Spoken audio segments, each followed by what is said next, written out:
What's good? What's good? I'm back. Yours truly, the one and only Paul Pickett, host of the Paul Pickett Podcast, aka Triple P, aka the Common Sense Podcast, your source for music, sports, politics, world events, and much, much more.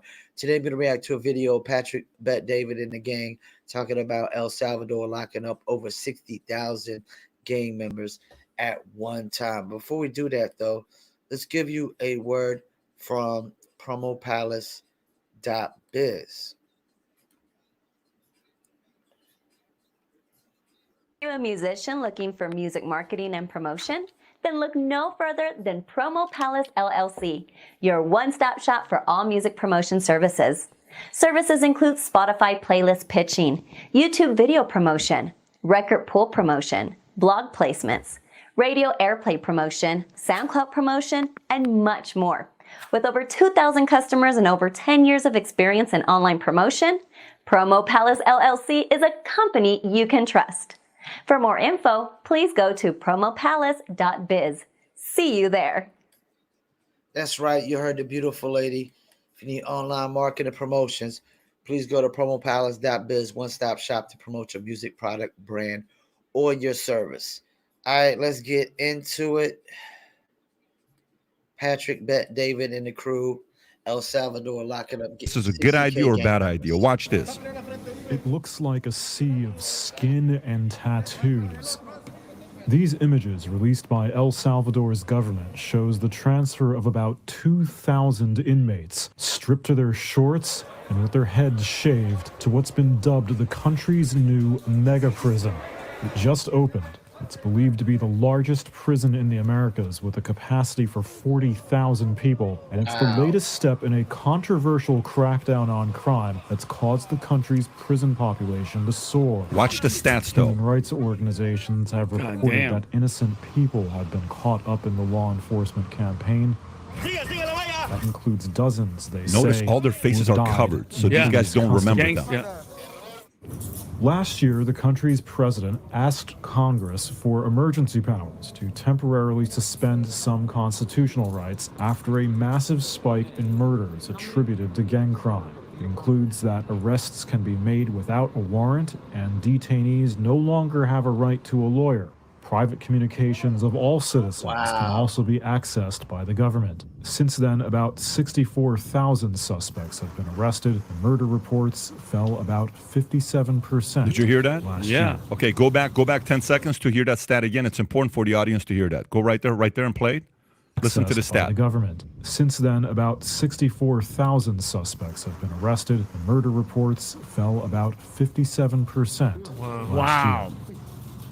Okay, so pause it. Commentary on it is wild. This Reuters, for whatever reason, flagged this for me and said, warning. They put a warning on this tweet because it might have sensitive content. I'm like, this is not even my tweet. I'm retweeting a Reuters tweet. What the? And Reuters didn't get the warning. I got the warning. I'll send it to you. You know what? Let me pause for a second. They have a habit of doing that. I reacted to a video on YouTube. All I did was say, I agree with the video. And they remove my video and not the one I reacted to. And what's sensitive about locking up 60,000 gang members? I mean, what makes this so sensitive? It seems like every fucking thing on the planet is sensitive. You know, y'all just like all bitch made. That's all it is. Rob, if you want to put it up there. So is this a good idea? Or is this a bad idea with what El Salvador is doing? 64,000 people arrested. Crime is down 57%. I think it's great. I think it's great. I think people need to go back and take a look at what really happened in California when Kamala Harris was Attorney General, the three strikes law, Wackenhut building more prisons there, which is prisons for profit. And you see what happened in California. They were trying to drop the crime rate too. And so I think what they're trying to do, they have this terrible crime problem, and they're like, all right, let's just round up all the MS-13 gang members and let's watch the statistics. And unless they're monkeying with the numbers, you've got a 57% drop in murders. Okay, well, guess what's happening? They're getting the outcome they wanted, and you could debate whether you like the way they're doing it. Yeah, like a 50% drop in murder rate anywhere in the world is a good thing. It is a good thing, you know, because this is the thing. I'm a laws of nature guy, so unless you're not killing to defend your life or the lives of your family or to eat, you know, then you're just killing for sport or just killing to kill, you know, and that doesn't align with the laws of nature. I never support cold-blooded murderers, and like if you kill somebody because they try to kill you, that even in the laws of nature, that you know that's acceptable. You know, self-defense. Let's keep it moving. But this is the outcome they wanted: less murders in their community. Or drastic times calls for drastic measures. If the and the stats don't lie, 50% murder rate down. I'm sorry, bro. If you look like that and you're doing some gangster shit, but Let me chime in though. Stats do lie when it comes to social media followers, which people could buy, and Spotify plays, which people can buy. So this idea that numbers don't lie, they do nowadays, but legit stats don't lie. bye. I have no remorse. Adam. Zero. Yeah, Bye. what is even the pushback here? Can you go? That's what Go I'm to trying the to tweet. wonder what the Bye. Go to the tweet and let's read some of the comments. I think that's the best thing to do. Just go to the tweet and let's read some of the comments. Yeah, go to the tweet. So zoom in a little bit so we can say tough on crime is good, but not by suspending their constitution. So click on it to read the replies. That's Jake Shields. I agree. Okay, I agree. But at the same time, if you legitimately commit violent crimes, you forfeit your rights. The only area of concern is the judicial system being corrupt, innocent people being convicted. Agreed. Agreed. Okay, let's read. How many innocent people died because certain individuals weren't in police custody? Yeah. Go to the next one. And let me chime in real quick. That's the whole thing about what that's supposed to be. What law enforcement is supposed to be about is when somebody commits a crime, to go after that person, lock them up, and prevent them from committing a crime again. This idea, see, some people think law enforcement should be like equilibrium, where we ain't got where there is no crimes. We don't like. There's no crimes because we're injecting things in our neck that take away all our emotions, or they think it should be like Minority Report, where they could predict crimes before they happen and stop them before they happen. Well, that's science fiction. That's make-believe, imaginary fairy tales, you know. So law enforcement is supposed to be about stopping somebody from committing the same crimes over and over and over again. I was in El Salvador before they were rounded up and your life was in danger every second you left your house. This is good. Makes me happy. Citizens that want to just make a living. Focus on being harder on crime. Focus on punishing criminals. Focus on squeezing as many criminals in one place as possible can only lead to bad outcomes. Instead, focus needs to be shifted from punishing people to rehabilitating criminals. Here we go. Oh, okay. So hold up. So we're going to rehabilitate people chopping off heads and chopping off arms and limbs with machetes. That's what we're going to do. We're going to try to sit down and talk to them and see if we can figure out why they keep cutting off heads and limbs and killing people over and over again. Get the fuck out of here. Who is this jackass? JD Cartier. How is... Man, get the fuck out of here. This dude's an idiot. Into functioning citizens. Okay, how do you do that is the question everyone's asking, right? I've known family members that we hope could be rehabilitated. The unfortunate reality is that the probability of success is quite low. If the cartel was terrorizing your town, murdered your family members, I have a feeling you would say something different. Bingo. I have a feeling too. Okay, during a time which resembles 1930s, previous decade marked by conflict and eroding world order to COVID, declining institutional trust as multiple layers and across the world spectrum, I feel this doesn't end here. My mother-in-law is El Salvadorian. She grew up there and just went on vacation there and came back last week. She said she felt so much safer this time than any time she can remember. Mm-hmm. They could stay out and go to restaurants at night. She thanked God for it. Wow. I mean, this is the great thing about a platform like this, because you're... This makes me think of my post that I posted on Facebook where I said, when you're on the outside looking in, you never get the whole picture. And it's easy. I see these people posting like, that never been to El Salvador. See, I lived in Panama for a couple years, and I'm gonna tell you what, this so-called idea of poverty in America, that shit needs a new name, because that shit is not poverty compared to what I seen in Panama. What I seen in Cologne City in Panama, that was real poverty. Like, you literally knew when you came into the city because there was a stench, there was a smell. That was real. I don't like to use the term ghetto, because ghetto was the term that they used, if I'm not mistaken, for like where they locked up the Jews and stuff like that. And we're exterminating them. So, like, if we want to call them projects, well, Panama had real projects, and I'm pretty sure El Salvador has got like real poverty. Like, this poverty in America is not the same. There's levels to this shit. Let's keep it moving. Seeing different sides and arguments people are making. Go ahead. Well, I mean, we say this all the time about the number one thing a mother is concerned is her kids. And are her kids, what's the S word, safe? So if you're just The trying S to, we talk about if you could go live anywhere and start a country, where would you go? The number one thing is, are you safe? And it just would seem to be with all these gang members running around El Salvador, just people don't feel safe. Yeah, good point. Like, nobody wants to go anywhere they don't feel safe, or at least a smart person doesn't. If I had to pick any place outside of America that I would live, it would be back in Panama, but it wouldn't be exactly where I stayed on Fort Gullickson, because that was a Panamanian military base at the time, not American military base. It was a Panamanian military base when Noriega was actually on our side. Of course, he was working both sides of the fence. But I would live in Panama City, Panama. Definitely Panama City, Panama. I would feel safe there.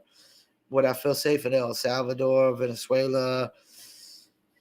Maybe certain parts of Mexico, but for the most part, I don't think I will feel safe in Mexico. Definitely wouldn't feel safe in Afghanistan. Probably Somalia. There's a lot of places I wouldn't feel safe at. Let's keep it moving. And, numbers don't lie. If murder has gone down 53% Yeah. 57. since they've started rounding up the MS-13 gang members, the numbers speak for themselves. I think it's a great thing.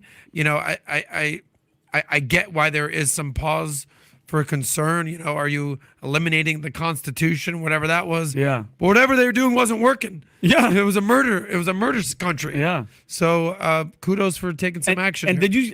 Yeah, and America, if you got a felony, you don't have the right to vote. You don't have the right to bear arms. And a lot of your rights go bye-bye in America when you're a felon. You don't got the right to good opportunity jobs anymore. So this idea that a country can't take away the rights of somebody chopping off heads and limbs and kills your whole family, just for money and power over basically drugs, the drug business, yeah. You guys saw what I saw? Every single one of those guys, they look identical. Exactly. Same tats, Yeah. Same tats. shaved heads. Dude, those guys don't need to be on public. And that's MS-13. Those guys they're not just regular gang members. Those guys are ruthless, bro. Yeah. They're nuts. By the Look way, at that. All the same guy. Very easy to identify you if you have tattoos all On over your your head. face and body. By the way, there's a speech that the president of El Salvador gave. Okay. Oh, is it still? Is El Salvador?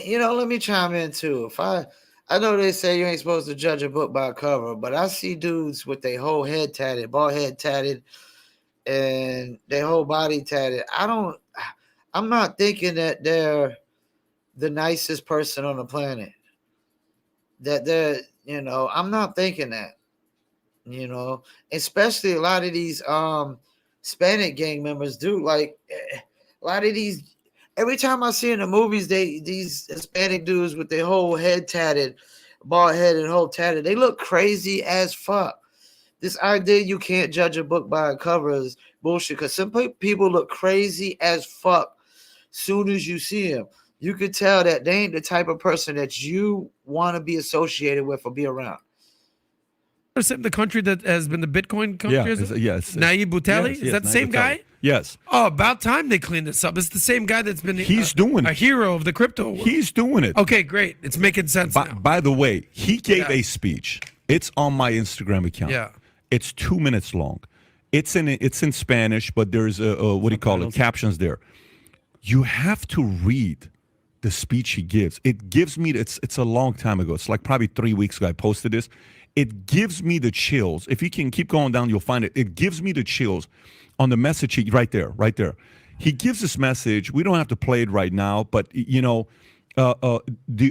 way he talks, he says, we know we're a small country. We know our limits, but we're not going to stay small.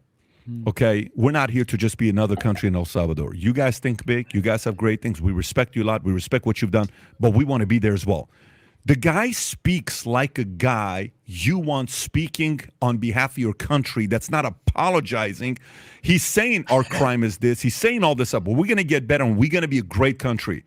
Versus apologizing constantly for being white, apologizing for believing in capitalism, apologizing for being a country that's whooped on everybody, being ashamed of who you are. There's a lot of pride to the way this man speaks. Yeah. Leaders who have pride in their nationality, in their country, in their people, understanding to stay humble, stay, a reasonable individual. He sounds like someone like that. He doesn't raise his voice. He speaks very calmly. If you've not heard this speech before, highly recommend watching this speech. It's powerful. So if you like this clip and you want to... Yeah, 57% drop in murders, you can't give me I know people like to say, well, some people have no choice but to rob and steal, and some people don't have no choice but to steal to eat, which, I mean, even a homeless person is going to probably run out of food stamps at some point. You know what I'm saying? So, and most of them get food stamps, if not all of them. But at some point, they're gonna run out of the food stamps, and how are they gonna eat? You might have to steal from the grocery store, convenience. That's my whole thing. If you're stealing to eat, then steal from the convenience store, the grocery store. When you start stealing from other people, there's no excuse. Cause like if it's like the video, like the thing I seen with the pregnant girl robbed somebody at gunpoint and she got killed. And people trying to, it could have been handled differently. No, there's no handling it differently. It's easy for somebody to say that when they never had a gun pulled on them. I've had a gun put on me before, and it doesn't feel good. It's not something to cheer about and be happy about and celebrate. And there's a rule to when you pull a gun. First rule of pulling a gun is you pull the trigger, because if you don't pull the trigger, it could come back to haunt you. And that's what it did. I don't feel sorry for people who pull guns and don't pull triggers, because that could come back to haunt you, because you could rob somebody who has no gun, and then they could go and go home and get that gun and come back out and start looking for you and catch you slipping and shoot you dead. And because you didn't follow the very first rule of pulling a gun. You break the very first rule. Whatever happens you after that, I don't feel sorry. I know people are like, oh, well, she was pregnant. I really don't want to hear that with y'all pro-abortion people out here, bitching and complaining that you can't get abortions. Like y'all really even give a shit about life in the first fucking place. Like you even really care about human lives in the first fucking place, Because I can tell you what, who ain't getting abortions? Every other fucking mammal on this earth and every other fucking animal on this earth is not getting fucking abortions. And animals die all the time in birth, but that's part of life. That is part of life. But people want to be some self-centered, selfish son of a bitches, where it's all about their life. It's not about the life you're trying to bring in, But yeah, man. Big up to El Salvador, 57% drop. Do what you got to do, man. When we're talking about murders, we're talking about cold-blooded murderers that you're not killing to eat, or you're not killing for self-defense. You're killing for sport. And when you kill for sport, I mean, that goes against laws of nature and the laws of man. They got to be stopped. Once again, thank you for tuning in. Paul Pickett Podcast. And I'm out.